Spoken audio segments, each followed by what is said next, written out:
Kraft Macaroni and Cheese ice cream. And you might think it's not good, but it is. It's kind of a sweet and savory flavor. Here is what it looks like uh, alongside this, which is pretty close. I've got it really close on color, but I'll say this. It's a little strong on the cheese flavor there. So this is a package out of here, out of this size container, which is a 7.25 ounce Kraft macaroni and cheese. And here is what it comes with. Well, this one right here has that entire container, or this entire package. Not bad. I'm not going to lie. It's not bad, but it's a little stronger taste. I think they add a little color to make this more yellow, maybe so.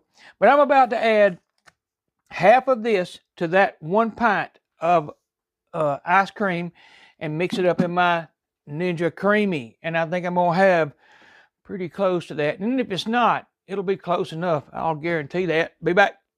All right, right there it is. You can see there's 20 grams left. So there's about 19 grams of the Kraft macaroni and cheese.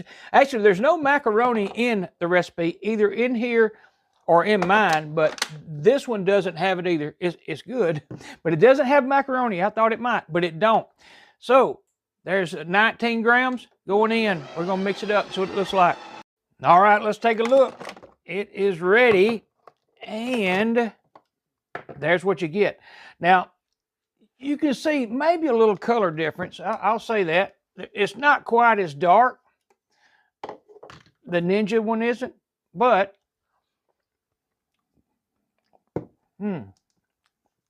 that is really close to that. And the 1 pack's not bad. Just wait from that is almost exact. That is really, really close. So 19 grams of Kraft macaroni and cheese, powdered cheese.